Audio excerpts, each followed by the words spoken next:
एक 4 साल का बच्चा जो शायद ठीक से बोलना भी नहीं सीखा था, उसे जेल भेज दिया जाता था। फ्लैश फॉरवर्ड कीजिए 2026 में, ये सेम वही कहानी है, ये सेम वही बच्चा है जो अगले बांग्लादेश का यानी कि आज आने वाले समय में जो बांग्लादेश के प्रधानमंत्री बनने जा रहे हैं। हम बात कर रहे हैं तारिक रहमान की, उनके किस्सों की, उनकी कहानियों की।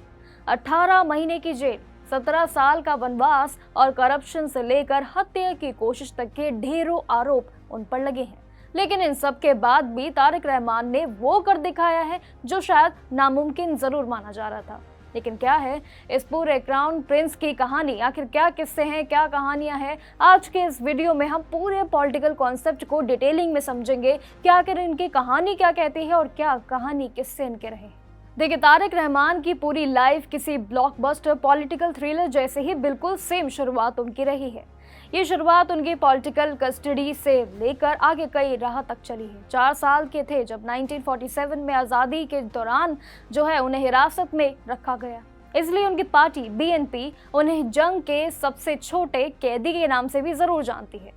उनके पिता की बात करें ज़ियाउर रहमान, वो भी एक काफ़ी बड़े आर्मी कमांडर रह चुके थे जो अब बाद में पावर में आ चुके और सबसे उन्होंने कमांड संभाली। लेकिन उनके साथ ही बात करें शेख रहमान की भी, जो उनके परिवार के बीच रह चुके थे, वो भी उनकी दुश्मनी वहाँ से शुरू हुई।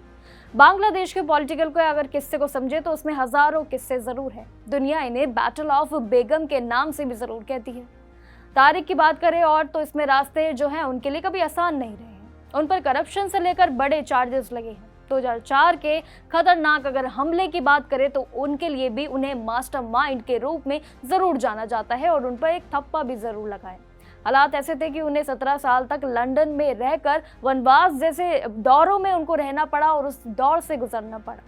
लेकिन आज किस्मत ने ऐसे पलटी मारी है कि शेख हसीना को देश छोड़कर भागना पड़ा और हालात इतने बिगड़े और लेकिन अब नए तरीके से आ रहे हैं। वही तारिक जिन्हें कभी निकाल दिया गया था इस जगह से, देश से, अब उन्हें 13th जनरल इलेक्शन में अपनी पार्टी बीएनपी को सेकंड थर्ड के नाम मेजॉरिटी के बल पर उन्हें बांग्लादेश के नए प्राइम मिनिस्टर बनने जा रहे हैं और ये सफर की शुरुआत अब उनकी हो चुकी है।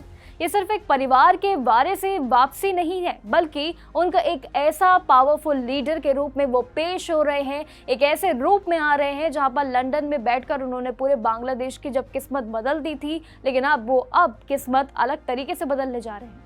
वही बात करें उनके किस्से और केसेस के तो काफी लंबे किस्से हैं। तारिक रहमान की ये कहानी किसी बड़े पर्दे की फिल्म जैसे ही बिल्कुल सेम है, जिसमें उतार चढ़ाव की अगर बात करें तो काफी उनके किस्से रहे हैं। लेकिन सबसे बड़े केस की और किस्से की बात करें तो देखिए, सबसे बड़ा मोड़ 2007 में आया जब उन्हें करप्शन के चार्जेस में अरेस्ट किया गया और कहा जाता था कि जेल में उन पर काफी टॉर्चर भी किया जा रहा है, जिसके बाद जो है एक सीक्रेट जो है समझौता देखने को मिला और वो हुआ भी। वही पॉलिटिकल छोड़कर उन्होंने काफ़ी चीज़ों पर ध्यान दिया, तभी उन्होंने लंदन में भी यहाँ पर जो है इजाज़त जब उन्हें मिली तो 2008 में शेख हसीना वापस पावर में ज़रूर सामने आई। वही तारिक के लिए भी रास्ते जो है वो बंद हो गए और उन पर 2004 का ये संगीन पूरा हमले का जो पूरी साजिश थी, ये केस उन पर भारी ज़रूर पड़ा और इसी के चलते ही वो काफ़ी केस और सुर्खियों में भी ज़रूर बने रहे। और इतना ही नहीं बल्कि उन्होंने अपनी पत्नी कार्डियोलॉजिस्ट के साथ और बेटी के साथ करीब 17 साल जरूर बिताए। वहाँ पॉलिटिकल जो है शहर से लेकर उन्होंने काफ़ी ऐसे किस्से कहानियों में अपना नाम बनाया। वहीं से उन्हें हवा भवन जैसे पुराने विवादों के साल, जो कई पिछले साल जो उनके विवाद चल रहे थे, इस बीच भी उन्हें कटघरे में ज़रूर आएगा। लेकिन वहीं से भी वो हवा भवन जैसे पुराने विवादों के नए साए में जरूर छिपे रहे और वहीं से उनकी शुरुआत लगातार चलती रही। उनकी मां का यानी कि ज़ैद की जब तबीयत खराब हुई, उसके बाद उनके निधन के बाद उनकी ताकत जो है वो और मजबूत होने लगी। बीएनपी की पूरी कमान जो है उन्होंने संभालने की कोशिश की। वहीं शेख हसीना के जाने के बाद एक नया तेवर में उनकी वापसी अब बांग्लादेश के तौर पर हो रही है।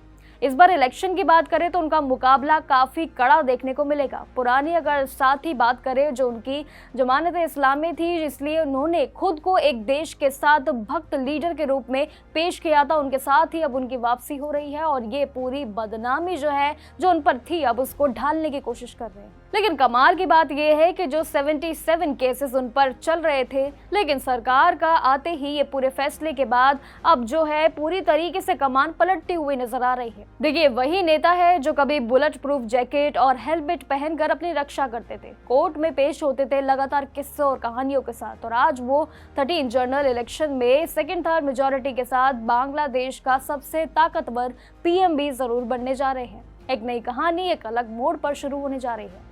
तारिक रहमान की वापसी किसी मिरेकल से कम बिल्कुल नहीं है, क्योंकि एक वक्त ऐसा भी था जब उनका पूरा परिवार तबाह हो गया था और उनकी जो हिम्मत है वो टूट जरूर गई थी।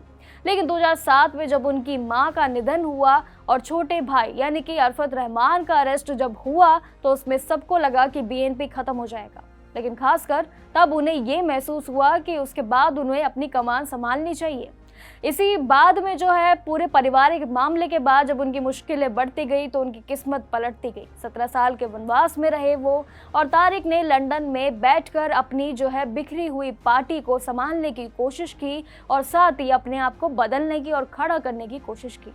वहीं एक्सपर्ट का ये भी मानना है कि उनका ये जो कमबैक है ये किसी मलबे के दायरे से दोबारा उठने जैसा बिल्कुल तय होता है, जहां उन्हें राजनीति का सबसे अंधेरा वक्त जो है देखना जब पड़ा था, लेकिन अब वो सबसे ताकतवर लौट कर जरूर बनते हुए नजर आ रहे हैं, जहां पर असली जो चैलेंज अब शुरू होगा, क्योंकि अब उन्हें सिर्फ दुश्मनी ही नहीं बल्कि अपनी अवामी लीग की एब्सेंस में जनता को खुश करना है, उन उम्मीदवारों पर टिकना है और खड़ा उतरना है जो उनके वादे जो वो कर रहे हैं सभी जनता से।